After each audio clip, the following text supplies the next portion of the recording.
Welcome to another episode of the Fantasy Rabbit Hole Podcast. I am your host, CSD Fantasy.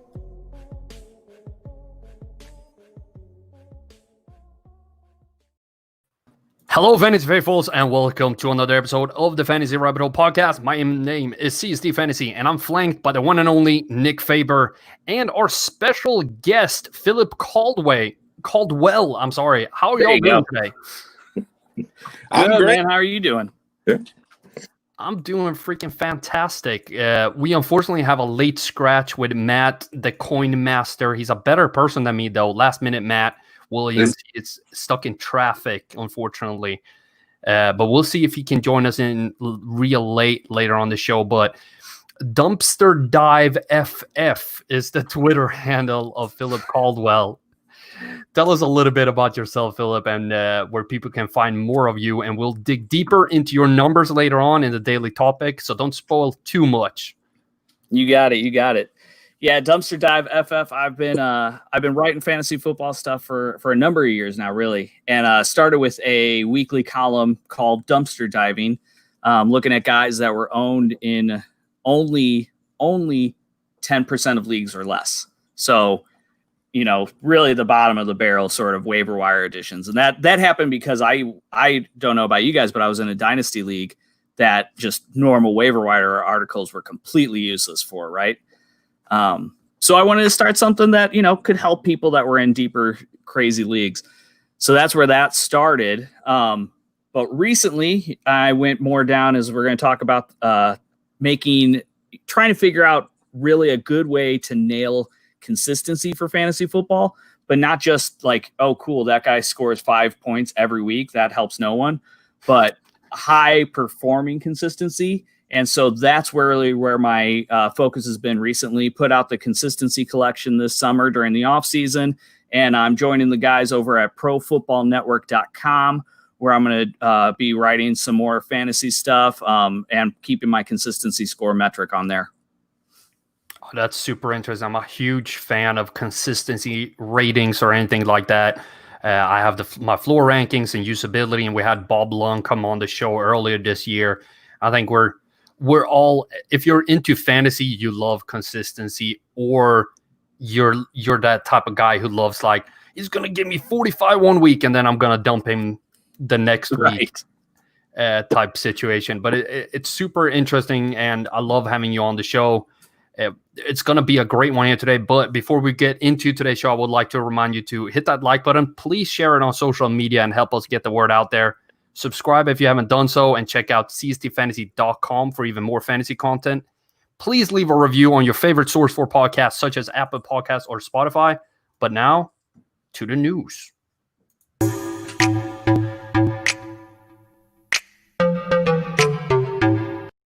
Kind of miss Matt saying "the news" in the background to that drop. He's always there doing fun stuff. But just one thing that, Nick, you brought up just before we got into the news rundown, it totally blanked on that. Who is Phillip Caldwell reminding you on when he's sitting like that in sideways? It's that perfect light. It kind of looks like the Aaron Rodgers-esque, you know, especially right now because he's got that big beard going on. So it's very Aaron Rodgers. When I first jumped on, I thought I was being surprised that we had Rodgers coming on the show. You know, I wasn't as excited as I was when I knew we had Phil coming on the show, but, you know, I'm still kind of excited. Trust me, that's a neck up only resemblance. The COVID-15 is real, guys. No, I don't believe it. Like, I'm pretty sure every morning you wake up and you do the belt. You're like, I'm here. Like, yes. Yeah. My wife wouldn't make fun of that at all. At all, right? You like step out the shower, like, yes, cook a meal. Another day.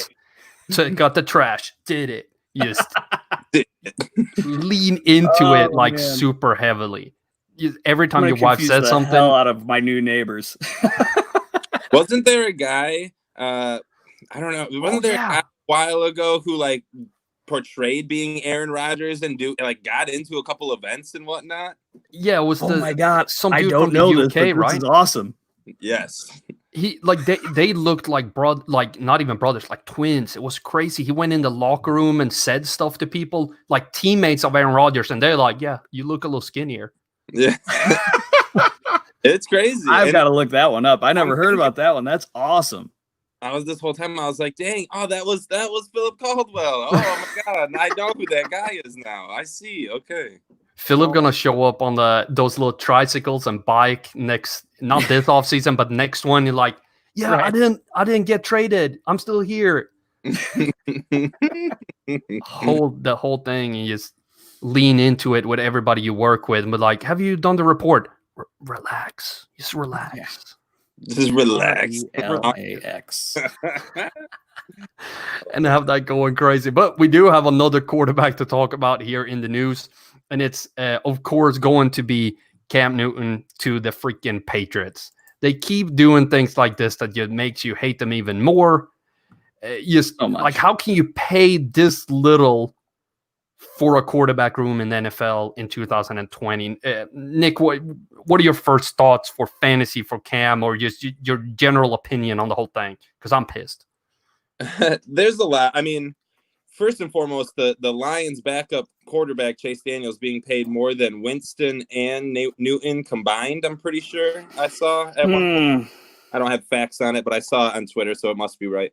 And then in regards to the NFL, right, Cam Newton going to the Patriots, honestly, it doesn't make me bump the Patriots up to the number one team in the NFL. I think it's going to be a little bit of a growing curve with Cam, Bill Belichick, how they're going to run that offense, how they're going to run that team. There's a lot of chemistry that needs to come into a quarterback joining a new team.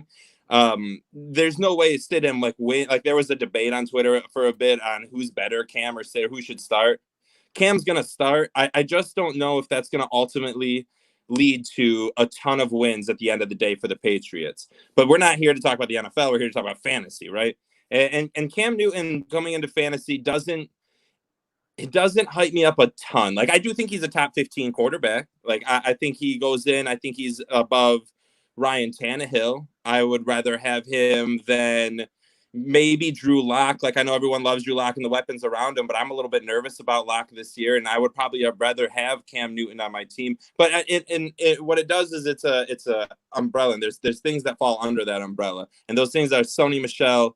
And I think Julian Edelman and N'Keal Harry see a little bit of an uptick, obviously, over instead of Stidham being a starter. But I think Sony sees the biggest impact here. If Newton can be a good enough quarterback, I think that just gives Sony a little bit more holes, a little bit of a better opportunity. I know he had the opportunity with Tom Brady and he couldn't succeed, but this is a year, this is the make it or break it year for Sony Michel. And I think there's a better chance of him making it with Cam Newton under center rather than Jarrett Stidham or Brian Hoyer or whomever you want to throw out there. Cleveland Springsteen. Yeah, sure. You hadn't heard that reference with Brian Hoyer, I can tell. But Phil, how do you feel about Cam going there, fantasy-wise and football or personal? I really think what's going to make or break this for both fantasy and NFL is whether or not Cam's still mobile. Way back when I did a piece when FF 24/7 was still a thing, and I did a dynasty piece for them on the shelf life of the mobile quarterback. And right about now is when Cam Newton would be kind of reaching that pinnacle year of either he's got one more left in him or it falls off a cliff. I found out when those mobile quarterbacks, unless if they completely reshift their game, and there was two, I think, in the entire study that I did that actually was able to completely reshift their style of play, they just fall off a cliff. And if Cam is hindered at all from, the prior injuries or just being that many years older or anything like that, I think that it's not going to be as great for Sony Michel as it could be, right? Because if they were running the option plays, then, you got to worry about Cam, you got to worry about Sony. It's a whole different beast than if you're just really worrying about either play action or run the ball. So I think that his mobility, which we're going to have a really hard time seeing in this age of COVID before the season really starts, is what's going to really be the deciding factor here. And so that's what I want to see as soon as I can, right? Whether if it's in a preseason game or if it's just in camp or something, I want to see how he moves, because if he's not the Cam of old, then I think it's 6 in one hand, half dozen in the other for the Patriots. Yeah, and just to confirm what Nick was saying earlier, Chase Daniels is making more than Cam Newton and Jameis Winston, at least with the numbers I have on Cam right now, and he's making like $350,000 more than Winston. Like, what are you 30 Wow. Winston? Like, come on, that's just silly, and it's so what I've been thinking with the quarterback situation and Cam. As a quarterback and as a person and what's going on right now with COVID, he kind of hit the market at the least opportune moment in history for quarterbacks. Usually, if we go back, we can see years where it's like Sam Bradford is the belle of the ball. Everybody wants Sam Bradford, and it's just like throwing away first-round picks to freaking move him to Minnesota. You have that type of quarterback like Kirk Cousins being sought after by 4 or 5 teams, and he can kind of pick and choose where he goes. Cam was kind of left to go nowhere because everybody kind of had their guy or enough of their guy that they did not want to bring in the competition that comes with Cam Newton, because you can't have Cam being Ben Roethlisberger's backup. You can't have that. Right. Because you can't have those two. What is the saying? If you have 2 quarterbacks, you don't have one. It's that whole saying. I feel like that's the thing here, where New England ended up being the only viable option in the end. You had the Chargers drafting a quarterback that they believe in. Nick believes in that Herbert is going to start. They had Tyrod Taylor, who they love. Like, do we want to bring in Cam? Tyrod already knows the offense. We want to go with our young guy. You had the same. Not the same, but in Chicago, Foles had to restructure his contract, and you also want to create somewhat of a battle between Trubisky and Foles. I don't think there would have been a battle with Cam, so you just you're kind of playing both sides of that coin, and it ended up being the natural choice. It was just it's so infuriating that it ends up being this way. If that makes sense, I do agree with. I don't think the Patriots slots in as number 1. But I do think Sony Michel gets a bump. Julian Edelman is somebody who gets a bump for me, because I do think even if Cam is not as mobile as before, I think he's a better passer even than Stidham at this case. Cam's short yardage passing is actually pretty good. It's just when he has to go deep, he's kind of all over the place. He's kind of Josh Allen reminds me of Cam Newton, but that whole like big arm, but you're not really accurate down the field. Right. So I think that Julian Edelman is going to be more successful than he would have been with Stidham or especially Brian Hoyer.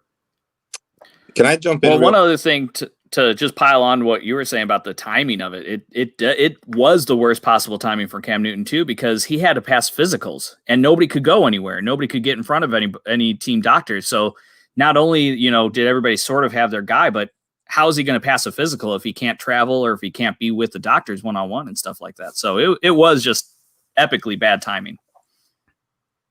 That's very true. And real quick, I wanted to ask a question. Phil, you said you brought up an article that there was 2 quarterbacks that were rushers who were able to kind of change their game and keep fantasy points relevant. Do you remember which 2 quarterbacks those were? Russell Wilson. Yes. Wait, which one did you say? Russell Wilson. Oh, I wasn't. So he actually wasn't one of them, because he was still playing his game mainly mobile when I wrote this article and everything too. Guess real quick is Mike Vick. Oh, that's a good one. Because he changed it. He went to what, 32 touchdowns and 3 interceptions or something with Philly? Yes. When he came back. Now, do you know who the second one was? I was thinking like Alex Smith. I could not put my finger on what that second quarterback would be. Can you give us a hint? Like what age are we looking at here? Are we what are the years? Like he threw passes to Chris Carter. So I would say Randall Cunningham. Yeah, that's what I was thinking too. Yep. Yeah. Randall Cunningham and who was not the one we said? Michael Vick. Okay, but Russell Wilson has to be one of them right now. Now we're looking at it now.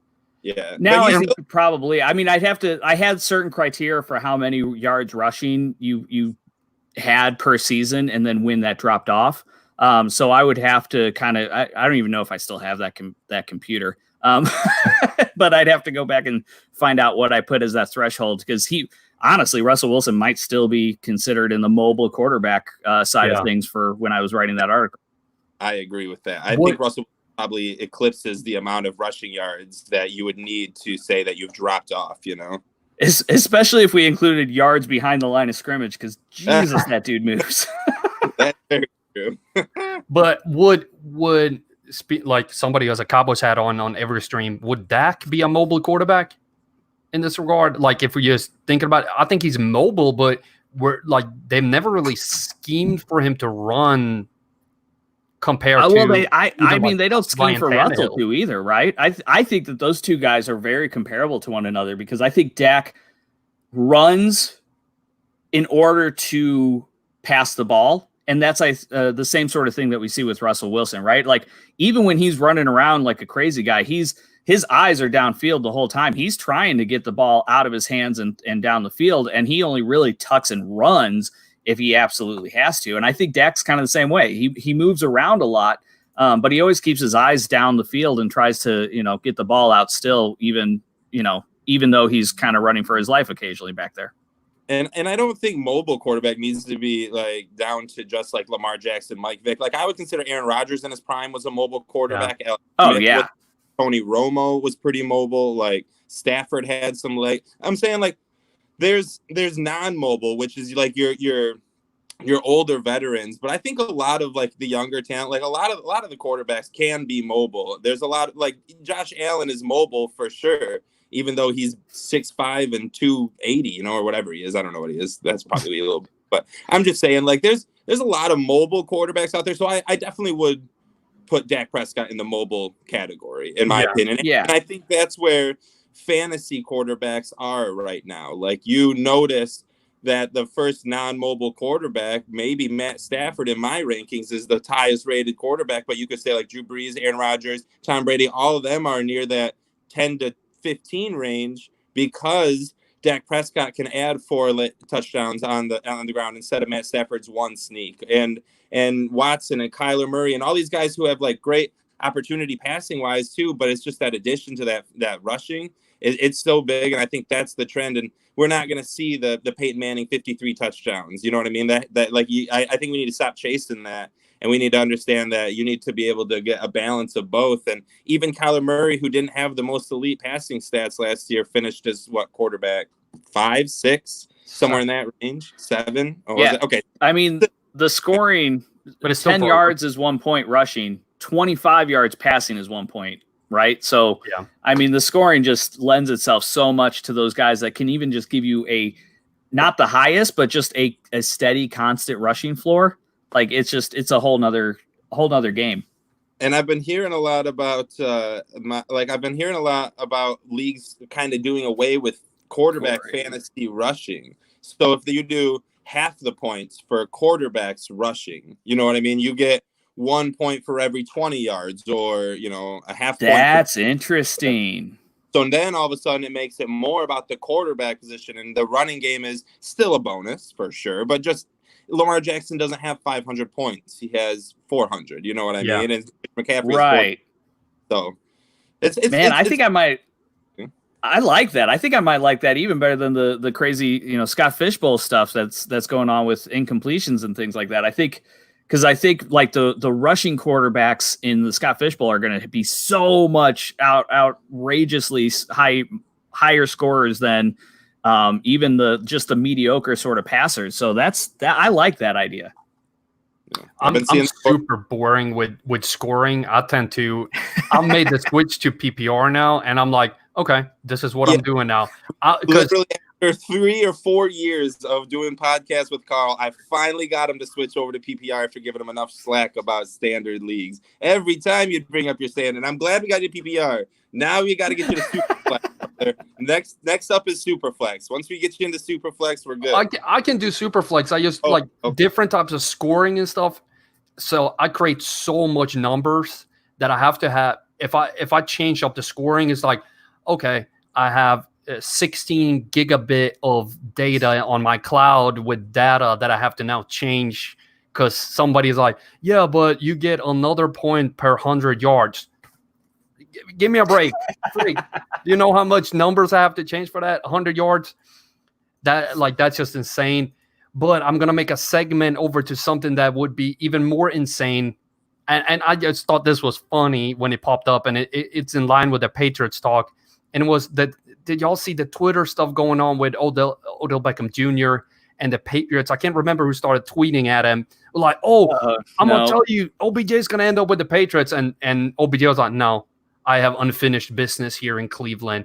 And I just want to say, wouldn't he be like kind of cool though with Cam Newton and OBJ on the same team? Kind of cool. Like, not if it's the Patriots. No, any team. Like just seeing them two together and seeing that like contrast of I don't know, like prima donna. Ask me again in 2016, and I'll say yes, it'll be exciting to see them. In 2020, having Cam and Odell is just like having a skeleton of the quarterback and like you said, a prima donna of the wide receiver. Like, that's too much. The New Patriots wouldn't even know how to handle it. They would just overflow of PR. I couldn't even imagine the post-game press conferences between those two. Like, that would just be too much. Because I'm like, in comparison with like Lamar Jackson and Mark the comedian Ingram, like Mark Ingram is just hilarious in press conferences, and I followed him on his European tour with around the NFL that was cool too.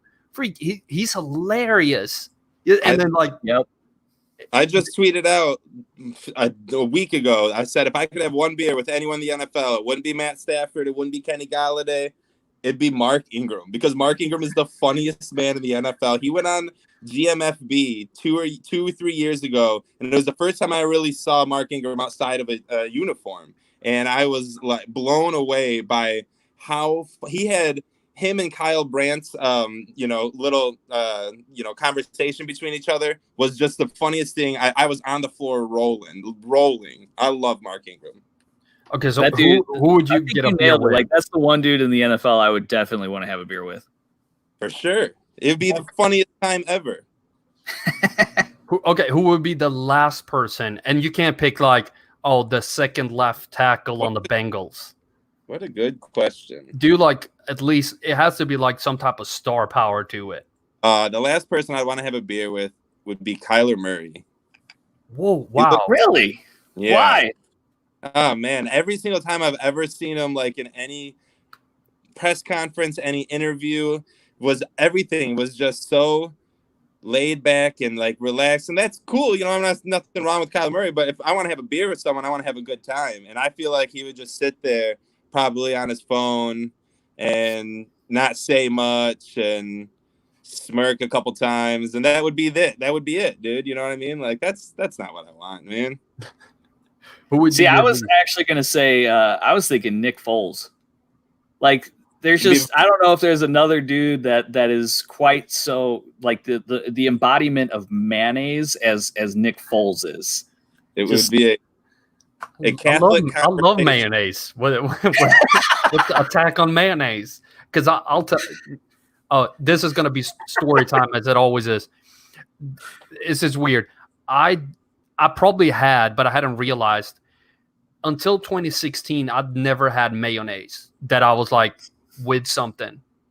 Until my friend like, oh, you can have it with fries. We were on a road trip in the U.S. and he's like, mayonnaise and fries. I'm like, what's going on? It blew my freaking mind. Then my wife put it on sandwiches. I'm like, what? Like, mayonnaise? What is happening? I've never experienced that. So 2016, I had mayo.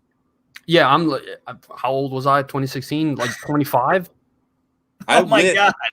I wish I could taste that for the first time when I was 26. Oh my god, dude! I love mayonnaise, real mayonnaise though. Don't get no Miracle Whip. That's nasty. Dukes. Gotta All get right, so real. apparently I used the wrong comparison then for Foles with you two. Jesus. That's why we call it the fantasy football rabbit hole, because now we're in a full-on rabbit hole about mayonnaise. What to do with it, which one to use. Because I'm like, for me, it's like Ezekiel Elliott. He's like mayonnaise. I'm like, yes, give him the ball. Put me on everything. The question that is asked in Avengers Infinity War is by Hawkeye's daughter, who says, who puts mayonnaise on a hot dog? And that's the real question. Do you put mayonnaise on a hot dog? I vote yes. No. Yeah. I've tried it. It's not bad. It's not bad in any It's way. not bad. Oh, it's delicious. But first time I had chili on a hot dog was 2016. Also blew my mind.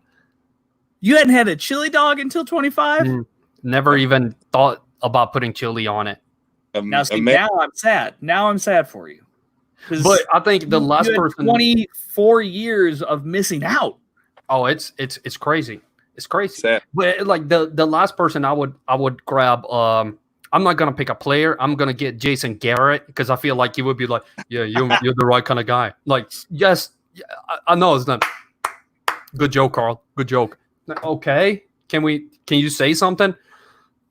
Mm-hmm. Everything's slightly supportive, but kind of.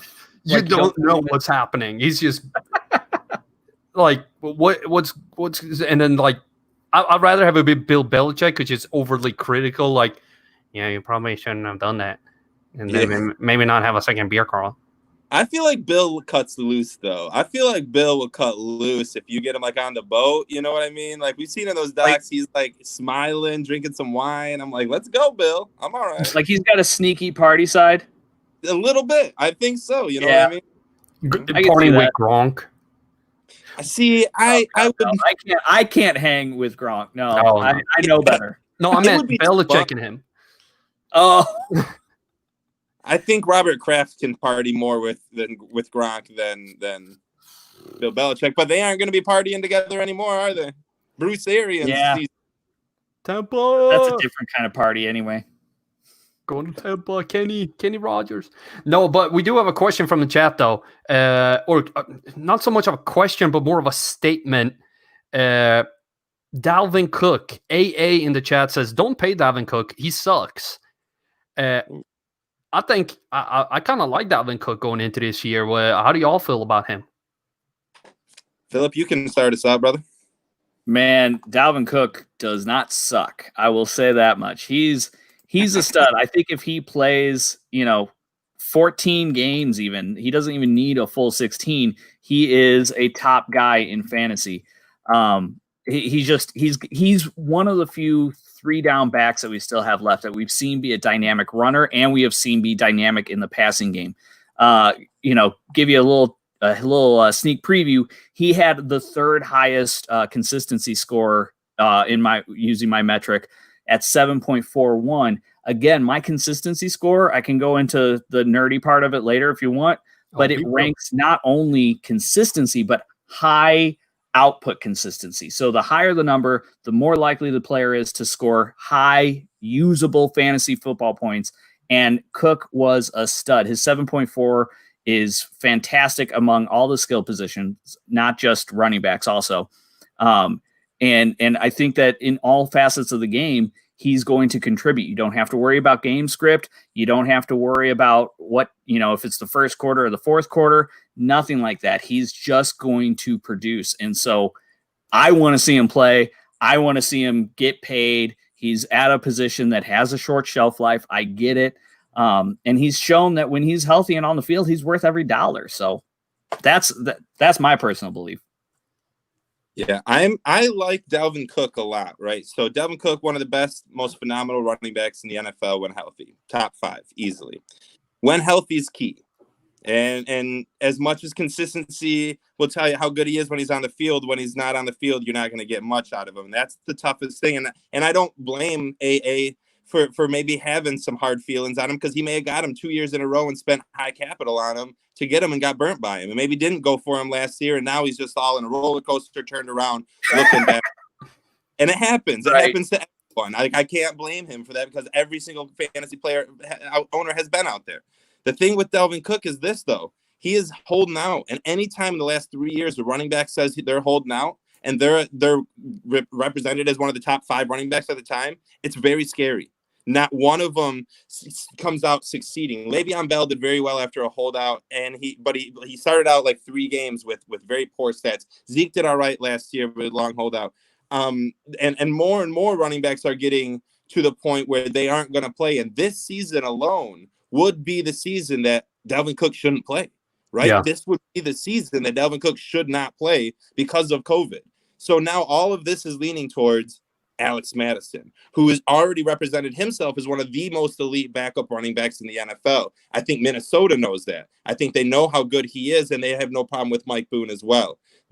All these are red flags. And for Dalvin Cook to be having an ADP of 106 right now, 7, it's ballsy in my opinion. It's to a point where I would rather have Josh Jacobs. I would rather have Joe Mixon. I would not rather have Miles Sanders, Austin Eckler. I probably would make that scoop at Dalvin. But if I see Dalvin in the 10th, 11th, 12th pick, I'll probably go for him. If I'm anywhere before the 10th pick, even if Dalvin's on the board, I'm not going for him. I'll try to place my bets elsewhere this year. I'm just there's a lot of red flags. Now, to get to the point where he sucks, no. I mean, Dalvin Cook is, again, one of the best running backs in the entire NFL. He's on a team. They've just lost Stephon Diggs. That's going to mean that they're going to rely even more on the running game than they have, and they've already been. You already said it, too, is he is one of the few bell cow running backs left when he's on the field. But there's a lot of reasons that I think he might not make it, and I'm not predicting that he won't make it to the field. But when there's that many red flags and it's that high of a draft capital, I'm almost okay with being burnt on not drafting him and taking a chance on someone else. I really like him for all the reasons y'all have already said, and I really am scared of him for all the reasons y'all already said. I didn't. Sorry, we didn't leave you much. Kirk Cousins, we didn't talk about him. I love it. You covered everything. I'm just going to add that I think that he has a fantastic one-game ceiling too. You talked about consistency, but he's also, when he has a good game, he even outscores somebody like Derrick Henry on a one game upside level in my rankings with 26.8 points in PPR compared to Derrick Henry's 26.3. And I don't know what your consistency score is for Derrick Henry, and we'll get into that in just a minute. But my floor for Henry on any given week is 5 points, while Dalvin Cook is 11. So not only is he outscoring him on a ceiling level, he's also having twice as high of a floor. And we have one final question. I'm going to just chime in before we get to your numbers, Phil. And Melo asked, for PPR, who would be your top 3 picks? Just smack them out real quick and let us know. I can start. I have right now, I have Christian McCaffrey due to Ezekiel Elliott's COVID status, followed by Saquon Barkley. And then I haven't really decided on my third one, but it's probably going to be Zeke over Kamara. Are we just talking running back? Yes. Or just all together? All together if you want. Well, definitely CMC. He's number 1 no matter what. I think I'm actually cool with Zeke at number 2. Him having COVID right now this is going to sound horrible, kind of great, because it's not like he's getting it in August or September when games are starting, right? If he's going to get it, you almost want the players to get it now and get over it and be able to hopefully, we hope, have those antibodies, and they might be studs come the season. But then I think I'm going, if we're going all, any position, I think I've got to then put Michael Thomas at number 3 when we're talking about PPR formats, because that dude's just going to get pummeled with targets yet again. Nick, top 3 real quick. CMC, Saquon Barkley, Michael Thomas. I think Michael Thomas is a great one to put in there, and I think you can make a case for any of these 3 in any order you want, but they should definitely be in the conversation all the time. But we have 25 minutes left, and on this show, it's tradition to leave as little time as possible for the weekly topic. So it's time to get into it.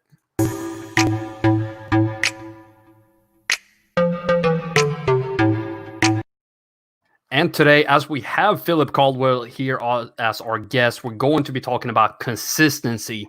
we all have different views on what consistency means in terms of fantasy scoring. I, for instance, have my floor rankings showcasing the least amount of points you should expect from a player on his bad weeks. And what does it mean to you? And what is the story behind the consistency? So for me, when we're talking about fantasy football, right, there's consistently bad players, and then there's consistently good players. And I really wanted to find a way to make a metric that could tell the difference, not just consistent, but consistently good fantasy players. And I was looking at things. I saw, there's plenty of consistency metrics out there. Fantasy Footballer's got one. You were talking about Bob Lung's got his guide. All these guys, they've got good stuff out there. They're taking a look at things. I had a problem with almost all of them that I saw, because a lot of times it talks about like, okay, they were a top 10 running back this many weeks out of the season. Well, that's cool, but a top 10 running back, that's a completely different criteria in week 1 than it is week 2. So your math for how you're judging consistency changes every single week. It was confusing me that basically they were talking about consistency in an inconsistent way. So I thought about that. I didn't like it. I couldn't come up with anything that I did like, though. So I let it go for a minute. And then I started becoming an accountant. And feel you. Everything's different when you go from being a professional musician to an accountant. And I went back, and there was something that I learned for financial analysis called the coefficient of variation. And I use it now more for finance by taking different mutual funds or different packages with stocks or something like that. And it's a way to create, it's like, they talk about comparing apples and oranges. The coefficient of variation is basically a stat where you can take apples and oranges and turn them all into pineapples, so you can compare pineapple to pineapple to pineapple, if that makes sense. And I realized, holy crap, I can use that. So I use the coefficient of variation, the player's actual fantasy output, and their maximum, as you would say, their ceiling. And I boil all of that into a nice, nerdy formula, and that pumps out my consistency score. And the reason why I love this is, one, my math never changes. We just add more numbers to it. The math formula stays the same week in, week out, season after season. It's always consistent. Number two, using the coefficient of variation, I can boil down all of the fantasy outputs into this thing, which means my consistency score is comparable across positions. So if you got a flex decision and you don't know if you should put in a wide receiver that you have projected out to be the 16th wide receiver that week, or a running back that you have projected out to be the 18th running back that week, how does that compare? Well, guess what? My consistency score is comparable across positions. So you're looking at the guy with the higher consistency score is the more likely higher performer that week. That's what I love about it. Also, a fun thing is then I started applying it to defensive points allowed to positions. And so I also am going to have on Pro Football Network basically a weekly ranking of defensive points allowed per position based on the consistency score metric as well. So there, it's going to show you not just average points allowed to the position, but who's who is on the regular allowing a high amount of fantasy points to which position. Oh, I love that. I do that with the score projection, where I calculate the points given up to a certain position, and then I adjust for the last 3 weeks as well to make sure that you're not just going because the Dolphins were terrible in the beginning of the season, right? I mean, they're terrible at the end of the season. But I do have a question though with the consistency, for, like with fantasy and anything really, with you're talking about stocks and stuff like that. But in fantasy, for mainly, if I'm better than you on the week I'm playing you, I'm gonna beat you. It doesn't matter as much if I'm consistently good compared to if I'm really good, really, really good 8 weeks and I win 8 games, but I'm consistently decent and lose all of my games. How do you account for something like that? Are your teams consistently average, or are they consistently above average?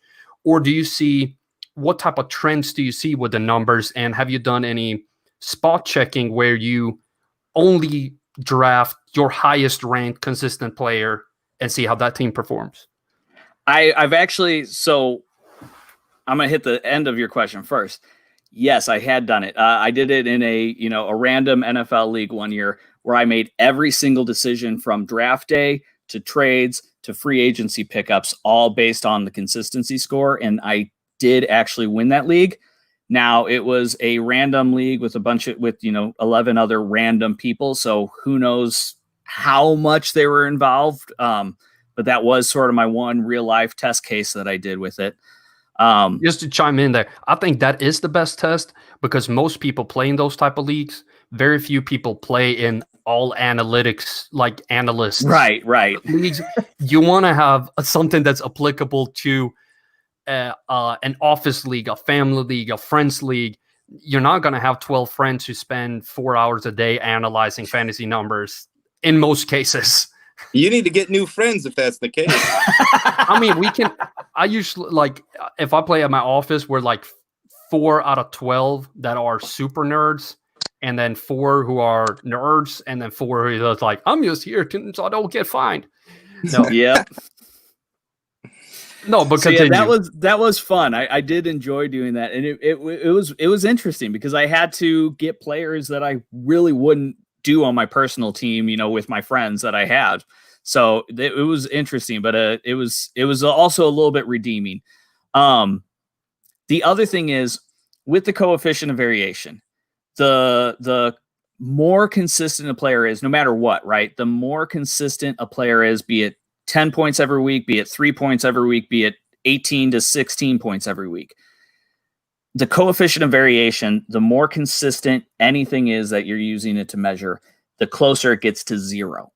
So if you take that and you take any number and divide it by something close to 0, that number goes up, right?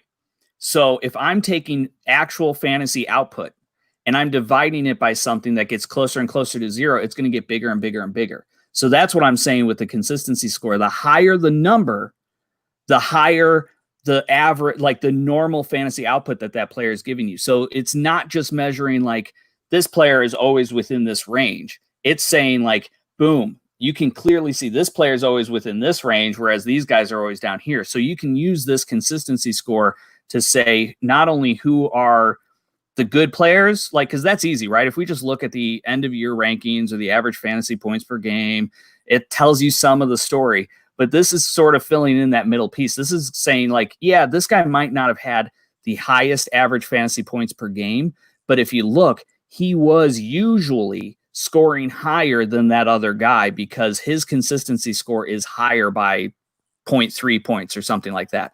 So that's where I think it's really helpful, is because it is showing you the high performing consistency. No, that makes a lot of sense. And I know you mentioned it a little bit earlier, but I don't really remember what you called it, but a fantasy guide ish. Oh, and I wanted to know more like what consistency collection. Yeah, what is included in that, and where can people find it, and like how much can they get it for, and things of that nature before we start getting into some more players. Yeah, it is. It's on Amazon. So if you've got a Kindle, it is $9.99. If you want the paperback version, it's $10.99. And if you are subscribed to Amazon's Kindle Unlimited, you can download it right to your Kindle for free already. So that's where it's at. Real easy to find. Just search, fantasy football consistency or fantasy football consistency collection. It's going to pop up. You can search my name too, Phillip Caldwell. It's literally the only thing I've ever published. So it should be quick to find. In that though, it is chock full of way too much information, maybe. So real quick, the easiest thing that I have on there, the very first thing that I have on there is the 2019 rankings. So it shows you all the players that I ranked in 2019. By the way, 250 plus players ranked. And it shows them by position, what they were ranked or what their consistency score was and what that ranks within their position. So it goes all the quarterbacks, all the tight ends, all the running backs, all the wide receivers, by their ranking and consistency No, score exactly what that no consistency kickers? score is. No kickers. No kickers. I'm sorry. You're not. Are you president I'm of the done. Kickers Lives Matters Club? We've told you that it's taken him until 2020 to get from standard to PPR. He'll be kicking until 2040. Until they remove the field goal, I'm gonna keep doing. I probably should actually include kickers because I'm curious as to how they would even pan out. I don't know. Like that seems like such a random I'm position. telling you, picking up Young Ho Koo last year, gold. Give kickers the respect they deserve, and they'll freaking win you fantasy leagues. I'm telling you, like you don't even need to spend a lot of time on it. If you spend an hour, you're spending an hour more than anybody else. I don't know, man. Danny Carter, he does a whole podcast or something about it, doesn't he? We've been friends on Twitter for pretty much since I started due to the kicker thing. He's a good dude. He's provided a lot of feedback. I really like the guy, but it amazes me that he writes about kickers once a week. Join the Let's see what else is in the guide. Do you have something, Nick? Yeah, what was that? You said something, Nick? I didn't hear you. I was gonna say something funny a while ago. I don't remember what it. Oh, I was gonna say, when you said Phillip Caldwell, I was gonna say, and is that a relation to Jim Caldwell or Phillip Rivers? I could be one of Phillip Rivers' sons. Who knows? That dude's got so many. I don't think the verdict is out on that one yet. Right now. All right. But see, he spells it wrong. He only uses one L. It should be Phillip with two L's. I was going to ask if you're part of the 1L crew, but if you have 2 L's, then I don't know if you'll be, 2 L's all the way. 1 L's, those guys are weird. Is you and Philip Lindsay? That's right. I was so excited when I saw that he spelled it right. It made me so confused. Well, I'm like, why is it not working when I was trying to put his name in my algorithm? And it took me a long ass time to figure that out. Yep, I loved watching him play, and then I saw that he spelled his name right, and I was on board. Have you ever had a player that just like shined in your consistency collection that you've put out? Like, how long have you been putting it out for? I'm sorry. So it started 3 years ago, and I was just keeping track of quarterbacks and defensive points allowed to kind of test it almost. And back in the day, 2QBs.com was still a thing. And I pitched it to them. And so we started putting it on their website and writing about it. Last year, I expanded it to all of the position players, and I started keeping track of it on medium.com and Google Sheets. And I was just sharing it out with people. This year, it's going to be we're moving to the Pro Football Network. We are putting everything into pretty tables. So it's all looks nice. You got a player picture, you got their stats. It's going to be great. Not only that, but I've been working with the guys at Pro Football Network. I've now got consistency scores for 2019, 2018, 2016, all going all the way back to 2015. So you can see which players are on the regular really scoring high. You pair that with their OSM metric, and I think you're going to be able to really have an awesome insight into what players are doing, not just for their fantasy team, but just on their own in football. And so if a player changes teams or something like that, you have a reasonable expectation of what that player is going to contribute on a new team too. It's going to be awesome. That's awesome. So yeah, this will be. Did you have a player that you've zoned in on over as you've done the backlog, or I don't know what to call it, going back in time and looking at the history? Do you have a player that has been consistently consistent? And I want to know, it's fun that Nick brought him up. Where is Phillip Rivers ranking with your consistency score? Because in my opinion, he's the most consistently average fantasy player out there. Last year, he was tied for 22nd. A little bit of a rough season last year. 5.9 was tied with Jimmy Garoppolo, actually, for that. Garoppolo was, statistically wise, was probably a little bit more consistent than Rivers, but just neither one of them had a really great fantasy ceiling, right? And so that's where he actually is a little bit on the back end from 2019. If I'm looking through history, I mean, obviously Michael Thomas, dude's been a stud. Christian McCaffrey has been a leader, since really breaking into this. And then one guy that people are, kind of forgot a little bit of, just because last season feels not so great, was Davante Adams. He had an outrageous consistency score in 2018, and his even having a lower consistency score in 2019,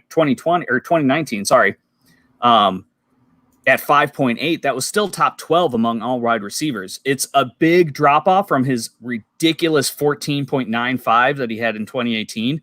But that 14.95 was just, that was through the roof. For example, let's see, Michael Thomas led in 2019, and his consistency score was only 10.25 this last year. So the idea that Davante Adams was going to repeat at a 14 was outrageous, but the fact that he's still in a down year is a top 12 wide receiver in that metric, I think really goes to show you he's still one of the top guys no matter what. And now, Green Bay did nothing to help him, Aaron Rodgers with weapons. So we know that Davante Adams is still going to get pummeled with targets. He's still going to be one of the top wide receivers in fantasy football. So where do you have – I'm sorry, go ahead, Nick. I was just going to say, Davante Adams led the league last year in red zone targets, 24, 27. He also led the league in targets from the 20 to 11-yard line with 18 of them. He is going to be plummeted with not only targets, but those red zone targets, which is where he made his name known, even with Jordy Nelson, the team. Davante Adams being the number 2 had a ton of red zone targets. He had a lot of drops his first year or two, but once he found his own zone, he's been very consistent, and that's why he's probably better than Julio Jones in PPR fantasy this year, and I would put him 2 behind Thomas, with Julio a close 3. But they're all 1A, B, and C for me, with Tyreek Hill bringing in the cleanup spot. But I love Davante Adams, and I'm glad you brought him up. He is consistent, and like you just said, Carl, everything here, like where Dalvin Cook had all the red flags, there's just green flags for him right now. Like, this is a second year in the offense with the floor. Rodgers might be pissed off that they went and drafted Love and might play a little bit better. I don't know. I'll ask his twin Phillip here after the show. Trying to get me the inside scoop, but I love Aaron Rodgers. I love Davante Adams this year. I would like to chime in on that red zone stat too. His success rate in the red zone, meaning scoring a touchdown per target, is only 17%. That's the second lowest of any top wide receiver. Only Cortland Sutton had a lower success rate in the red zone, and it's so much lower than what he's usually at, around 29-30%. So we should see some positive regression with probably 2 to 3 more red zone touchdowns next year, because he does have 25% of the red zone targets of the team. So, and just for context purposes, how many targets did Cortland Sutton have in comparison to Davante Adams? He only had. Oh, go ahead. I was just going to say, is that a difference of 24 targets and 10 targets? Because then the difference of 2 touchdowns and I just don't know what Sutton's. He had 19 and Davante 18. So they were right next to each other. And then you can look at somebody like Kenny Galladay, who had 40% success rate. That's not totally bonkers, but Amari Cooper had 56% success rate on 9 targets. AJ Brown had 50% success rate at 8 targets. You can't really sustain that. You cannot sustain that. Like, you're talking about consistency. If we're looking at the negative regression, bringing back the person to the mean, if you're at between 25 to 35, you can probably stay there. When you start getting up in the 40s and 50s, you're probably going to regress a little bit back. So I think Amari Cooper is somebody, if he doesn't see more red zone targets, I don't think he's scoring 5 touchdowns in the red zone next year, especially with CD Lamb joining that crew too. Yeah. Amari Cooper is already a guy that is huge red flags for me. If we're talking consistency, he's 22nd among all wide receivers. That dude he hurts your team as much as he helps your team. And now, like you mentioned, CD Lamb is there. There's no way Cooper is going to keep up that high of a rate of success. Yeah, I even have him lower than that. He's like that Phillip Rivers, where at the end of every year you'll be like, look, he's a top 12 receiver, maybe not top 12, but where Phillip Rivers, you'll be like, look, he's a top 12 quarterback. But it's the guys who owned him all year are 6-6, you know what I mean? And exactly. in the playoffs and scoring 80 to 90 points a game. Amari Cooper might get you 2 touchdowns and 130 yards a game, or for a game. But then the next game with his 30 yards, it's just going to be tough. Like, that's why you don't always want to look at like the final stats in making these predictions. You want to be looking at these consistency stats and see, okay, well, just because he finishes great at the end of the year, does that actually result in victories for fantasy football? Not always. Right. He scores 28% above his average when he plays at home. Like, that is nuts. And then in hindsight, and on the flip side, 28% below the average. End of season. He was end of season in half point PPR. He was ranked 9th for end of season. Yeah. But like I said, 22nd in consistency score. And one of the things that I include in the consistency collection is a weekly scoring of all the wide receivers. And I'm looking at his weekly scoring right now. It's only week 2, 12 points. Week 3, 23. Week 4, 7. Week 5, 34. Week 6, 0.8. I mean, that was the Jets game, right? Good God. That was a roller coaster for your number one wide receiver. That was the Mike Evans effect last year, was just up and down. It was the roller coaster of emotions. You wanted to start him, but then if you fell into the wrong, where you tried to get cute with it and bench him, you benched him on all the wrong weeks and start him on all the right, or whatever. Yep. It's a headache. It creates gray hair, and that's why you don't want inconsistent players, because that's how I always tell people that's how you go bald playing fantasy football, getting players that make you tear your hair out. If you can just get through your week and know that these guys are going to put up these points, at least as a high floor, like we're good to go. I'm just showing, if you trust the numbers, this is how your hair can look. That's right. Look at all this hair. I haven't gotten a haircut in 3 months. I can't get it to go away. No, but we do have a Bootleg Fantasy wants to know where Jarvis Landry ranks in your consistency score.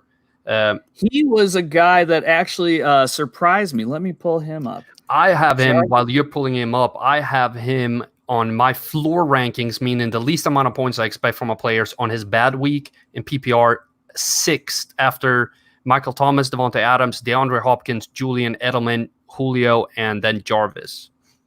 I've got him in that range, but a little bit lower, 9th. So Michael Thomas, Julio Jones, Chris Godwin, John Brown, DJ Moore, Hopkins. Keenan Allen had a surprisingly good year still. So Devontae Parker and then Jarvis Landry. Yeah, so he's for the actually 3 years, so it shifts a little slower for me to not get Devontae Parker hype fever. Yeah, this one is just 2019 for me, so I totally get his 2018 was atrocious. But Jarvis Landry really had a sneaky good fantasy season. I mean, and he always does. He's kind of one of those guys where you can always bank on that volume. And there's very few wide receivers, unlike running backs, where you can say that you can always bank on their volume beyond, obviously, the guys, like AJ Green in his prime, Devontae Adams, Julio Jones. Those guys you can always bank on volume. But Landry is a guy that really, I think he capitalized on Odell Beckham not being Odell Beckham last year. And so he was one of the guys who really did kind of surprise me when I got all of this said and done and seeing where he ended up in consistency score. He's got to be one of the most consistent players for sure. I mean, he just goes out there and does his job every day, and it's awesome. He's definitely the number one wide receiver with the number 80 and above. There's no more receivers with the number 80s anymore. You know what I mean? He's number 1. Tyler Boyd is number 2. Michael Gallup 3. I think that's about it. It's kind of crazy. He's the best wide receiver with the number 80. And strict number 80. Well, no, just 80s, the whole 80s. Okay. I'm giving CeeDee Lamb 88 again, so get ready. Yep, there's the new one. Yeah. Oh, it worries me. It worries me so much. CeeDee Lamb was the only wide receiver in the first 4 rounds, I think. What was it? I don't know. I might have the stat wrong. I'm not going to say it on there. Never mind. Go on. What were you saying, Carl? I'm saying as a Cowboys fan, I'm scared to death. Because now it's such a hype about CeeDee Lamb. We got him before the Eagles. Yeah, he's going to suck, isn't he? I just the pessimist of we're just we get hype every year. I don't know if you've seen Scooter Magruder on YouTube. He does the post game show for Cowboys, like how we feel throughout the games, and it's like every game, like if we win, he ends every episode with "We're winning the Super Bowl," and that's how I feel. And then next week, like, oh yeah, we lost again. Yeah, whatever. And then we win against the Browns or freaking Dolphins. I'm like, we're winning the Super Bowl.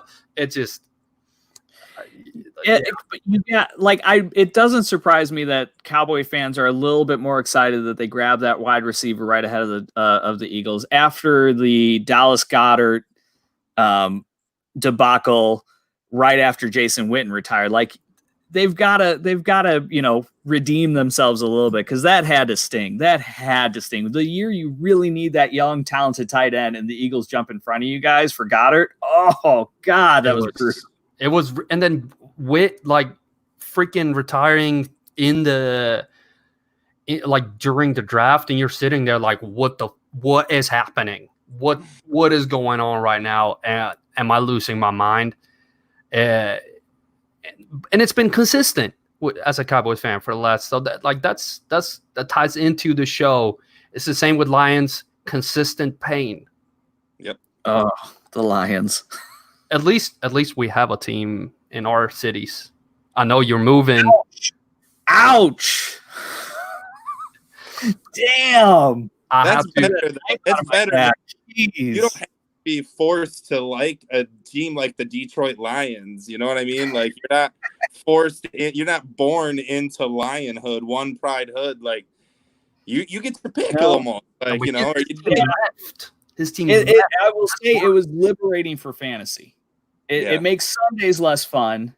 I don't have a personal team to go out and root for, but it has been liberating for fantasy purposes. I will give you that. Sundays aren't that fun. Your team's going 2-14. I promise you, man. Touche. No, but before we sign off, please plug your shit again, Phil, before we sign off this show. Thank you. Again, please follow me at Dumpster Dive FF on Twitter. Hit up me on Amazon. Search Phillip Caldwell. Search Consistency Collection.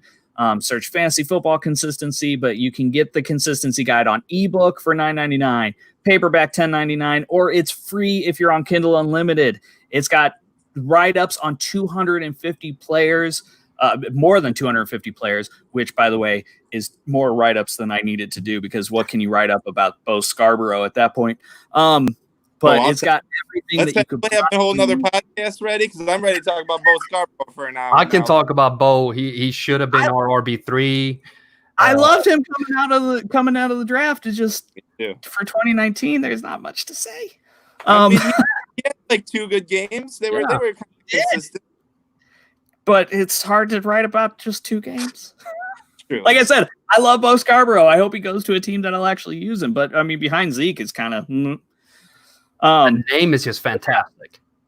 Yes. So, where was I? Oh yeah, and then also, Consistency Collection is going to be kept up to date in season, all season long at ProFootballNetwork.com, where I'm also going to be writing. So please, guys, follow me there. Please buy the Consistency Collection. I'm telling you, it is an incredible useful tool for your draft. And on Pro Football Network, the defensive positions allowed consistency score is going to be key to setting your matchups.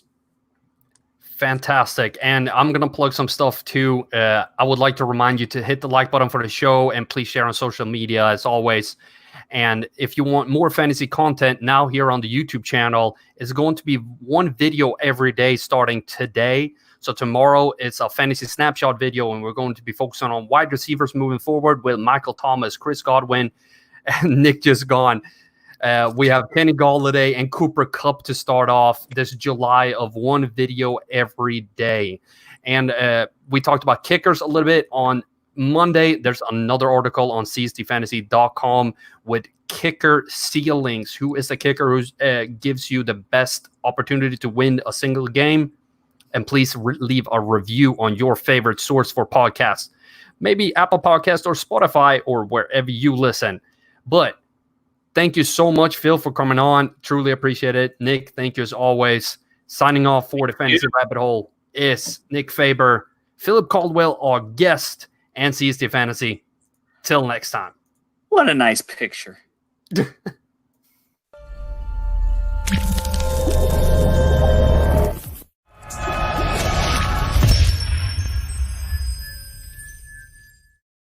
That was the show. That was the show.